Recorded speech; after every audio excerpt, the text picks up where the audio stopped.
Arthur Allen at beautiful Lake Somerset. How you doing, Arthur? Yeah, good, Drew. Really good. We're talking his tail spinners and blading rod outfit with his reel. What have you got there, mate? Mate, this is a Barrabass 7-footer made by Brad Clark. Custom made. Like I say, the custom stuff, these are generally custom.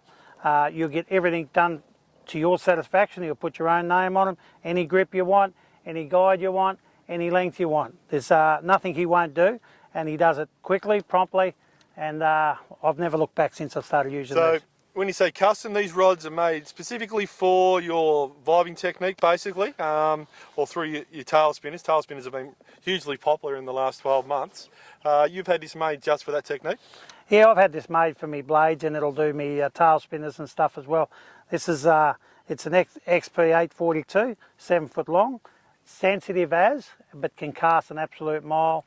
I can get a blade out there 40 metres without a problem. I can feel it vibrating at that full length, no worries at all. I can see there's quite a few differences to a standard rod. Can you take us through those? Yeah, look, these are a different grip. These are a newer one. Now, the advantage of these grips that I like is because you're actually closer to the actual rod and you're not covered in foam or whatever it may be, which deadens it a little bit. This here, you can feel absolutely everything because you're close to it all the time. These are a graphite rod, sensitive as. I can feel what this blade's doing 40 metres out if I'm skipping over a bit of grass or skipping over a log or whatever it may be. I can feel what it's doing due simply to the fact of the quality of the rod, the blank, and also being very close. My hands are very close all the time to the blank. Yeah, you've actually got contact with the blank. So that's every little tick, every little touch by a fish onto the blade, you can actually feel, can't you? That's true, that's true. Like these things here are a pleasure to fish. I'll throw this thing out 40 metres or something like that. I'll lift it, as I've thrown it out, it's hit the water, I'll let it hit to the bottom. Let the blade go to the bottom, pin them where the fish are, but then you can start your retrieve. As soon as you kick that into gear and start retrieve, you will feel this whole rod vibrate a little bit.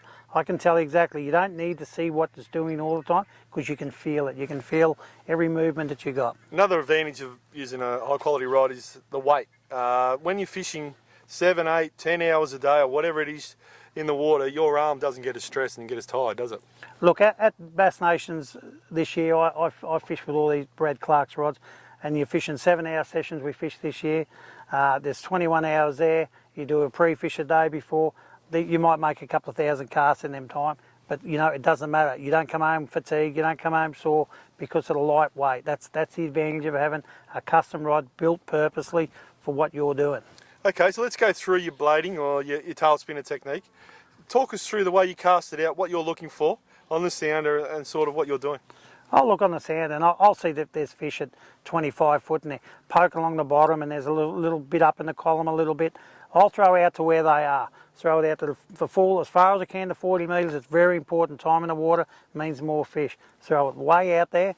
I'll leave the bail arm open when I first throw it because I always firmly believe that when you let it sink down, if you let it do it on its own with the bail arm open, you'll get more. You'll stay at 40 metres because if you don't do that, what tends to happen with the bail arm is you'll find that if you've got the bail arm closed, it's got a restriction, so it'll pendulum like that. So you move from that bit of water there, you're only getting that little bit there like that.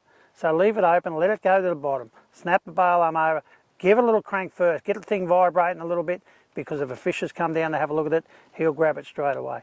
Then slowly retrieve. Always being conscious in the mind, when you have these rods, you can feel where your lure is all the time. Lift your bail arm halfway back, a third of the way back, let your lure drop down to the fish zone all the time. That's the advantage, because then you're always in that strike zone. A lot of people fish, they're in the strike zone, but they're in it for 15 metres. Then all of a sudden, you drift off and your lure's raising up through the water column. There's no fish up there. You see on the sounder there's none there. Yeah. You need to consciously put it back down amongst the fish. Yeah, it's critically important to be in the strike zone for as long as possible. We appreciate you giving us some time today. Is there anyone you want to thank? Yeah, I would. Thanks, Drew. I'd like to thank Bass Nation definitely for helping us out with this today and putting on the best tournaments. They are the future. It's the way to go. And more importantly, Brad Clark. I've been using these rods now for 8 years. I think I was the first one to jump aboard with him, and never look back. And you won't find a better rod. You need a good rod, you ring Brad Clark. He'll fix it.